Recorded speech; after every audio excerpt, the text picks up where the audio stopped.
नमस्कार, आप देख रहे हैं बिजनेस टुडे बाज़ार। आज हम एक ऐसी कंपनी के बारे में चर्चा करेंगे जिसकी तुलना कभी टोमेटो से हो रही थी। जी हाँ, सही सोचा आपने। शायद आप भी सोच रहे हैं कि हम ज़ोमैटो की बात करने वाले हैं। आज ज़ोमैटो के रिज़ल्ट आए, उन रिज़ल्ट्स में ऐसा क्या है कि हमें ज़ोमैटो के बारे में फिर से अपनी राय बदलनी चाहिए। तो जो एक्सचेंज फाइलिंग में जो रिजल्ट्स कंपनी ने दाखिल किए हैं, आज हम उन पर चर्चा करेंगे। मेरे साथ है मेरे सहयोगी हर्ष वर्मा।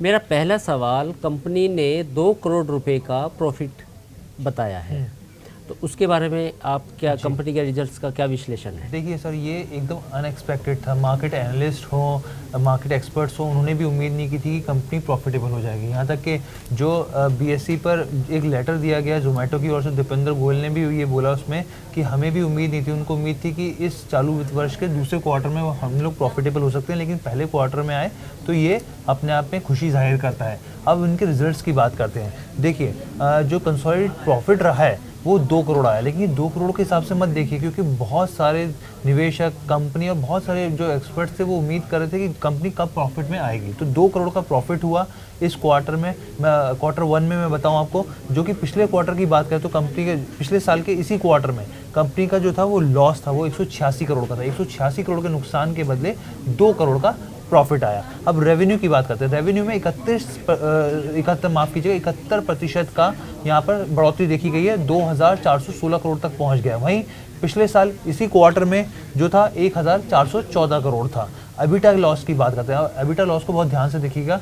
एबिटा में जो लॉस है वो घटकर करीब 48 करोड़ पर पहुंच गया, जबकि पिछले साल इसी क्वार्टर में 307 करोड़ से घटकर 48 करोड़ पहुंच गया। तो इस लिहाज से चाहे वो कंपनी की प्रॉफिटेबिलिटी की बात हो, चाहे रेवेन्यू की बात हो, या फिर एबिटा में नुकसान की बात हो, हर चीज़ में कंपनी ने बेहतर प्रदर्शन किया है। ठीक है, मेरा अगला सवाल है कि कंपनी ने कहीं ना कहीं एडजस्टेड एबिटा की बात की है जी। और दूसरा सवाल ये है कि कंपनी को जो मेन उसकी प्रॉफिट आ रहा है वो कौन कौन से सेगमेंट से आ रहा है? ठीक है, तो सर यहाँ पर जो है, यहाँ पर भी जो फाइलिंग के दौरान जो जानकारी लेटर के जरिए जो दीपेंद्र गोयल उन्होंने कई तरह के सवालों के जवाब दिए। इस पर उन्होंने बताया कि आखिर कैसे कंपनी जो है वो प्रॉफिटेबल आई है। उस पर उन्होंने 4 कारण बताए हैं। सबसे पहले उन्होंने जो कारण बताया, उन्होंने एक गोल्ड प्रोग्राम जो है, जो कि हमने देखा था पीछे जोमेटो ने री लॉन्च किया था। एक मेंबरशिप प्लान होता है, इसमें कई तरह के छूट, कई तरह के फायदे दिए जाते हैं कस्टमर को। तो यहाँ पर साफ तौर पर कहना है कि इसमें 30% से ज़्यादा का जो डिलीवरी बिजनेस आया है वो इसी के थ्रू आया है। दूसरी चीज़ कि साफ तौर पर रिकवरी देखी गई, ऑर्डर्स में ऑर्डर की भरमार आई, और ये जो तेज़ी है वो फरवरी के आखिरी में शुरू हुई और धीरे धीरे बढ़ते बढ़ते यहाँ तक पहुँच गई।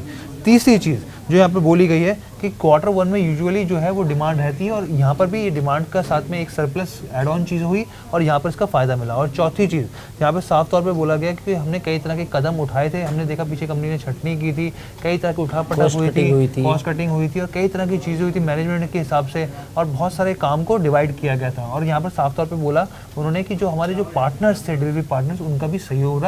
तो इन सारे फैक्टर्स के साथ हम लोग बेसिकली प्रॉफिटेबल हो गए। अच्छा, ब्लिंकिट के बारे में अगला सवाल मेरा ब्लिंकिट के बारे में है। कंपनी ने ब्लिंकिट को ख़रीदा था, तो क्या वो उनकी जो शॉपिंग थी वो फ़ायदेमंद रही? जी सर, मैं इसी पे आ रहा था, आपने वही सवाल पूछ लिया। जो 2 फैक्टर इसमें और काम किए वो था ब्लिंकिट। कंपनी का साफ तौर पे कहना है कि ब्लिंकिट का हमारी प्रॉफिटेबिलिटी में खासा योगदान रहा है। जुलाई में देखा जाए तो कंपनी को काफ़ी अच्छा हमें वहाँ से रिस्पांस मिला, और ये क्विक डिलीवरी जो बेसिकली ऐप है, इसका हमें फ़ायदा साफ तौर पे देखने को मिला। दूसरी जो चीज़ है वो है, एक और इनका वर्टिकल है हाइपर प्योर। ये B2B है, जो रेस्टोरेंट्स होते हैं उनमें कई तरह की चीज़ें ये सप्लाई करते हैं, और इस चीज़ में भी कंपनी आगे कोशिश कर रही है बढ़ने की, और इन दोनों चीज़ों को मिला के कंपनी को फ़ायदा होता हुआ दिखा है। तो ये 2 फैक्टर्स और साथ में जो 4 फैक्टर्स थे वो काम कर रहे हैं। तो कुल मिला के जो IPO का प्राइस था इस कंपनी का वो 76 रुपीज़ था, और इस समय BSE पर ये 86 रुपीज़ के स्तर पर कारोबार कर रही है। तो ये माना जाए कि आने वाले जो दिन हैं वो कंपनी के लिए थोड़े से बेहतर हो सकते हैं। हाँ, ये यहाँ पर भी जवाब मिला है कंपनी की ओर से। कंपनी ने साफ तौर पे बोला है कि हम लोग आने वाले क्वार्टर्स में प्रॉफिटेबल रहेंगे, और यहाँ तक कि ये भी बोला है कि आने वाले सालों में 40% से ज़्यादा YOY top line adjusted revenue growth जारी रह सकती है। यहाँ पर इस चीज़ का भी बोला, और यहाँ तक कि Q&Q के हिसाब से भी 11% की ग्रोथ की बात यहाँ पर की जा रही है। यानी कि जो बेसिकली कंपनी है बहुत ज़्यादा बुलिश है, क्योंकि एक बार प्रॉफिटेबिलिटी अब आई है तो उनको लगता है कि आने वाले दिनों में जिस तरीके से हमारा बिजनेस काम कर रहा है, जिस तरह से वर्टिकल आगे बढ़ रहे हैं, तो हम उम्मीद कर रहे हैं कि आने वाले क्वार्टर में हम और बेहतर प्रदर्शन करेंगे। तो कुल मिला के ये तो थी ज़ोमैटो के रिजल्ट्स पर चर्चा। ये चर्चा आपको कैसी लगी आप हमें कमेंट करके बताएं, और बिजनेस टुडे पर आप ऐसी कौन से विषय या टॉपिक देखना चाहते हैं जिस पे हम चर्चा करें वो भी आप हमें बताएं, और चैनल को सब्सक्राइब करना ना भूलें। बिजनेस जगत की तमाम खबरों के लिए आप देखते रहिए बिजनेस टुडे बाज़ार।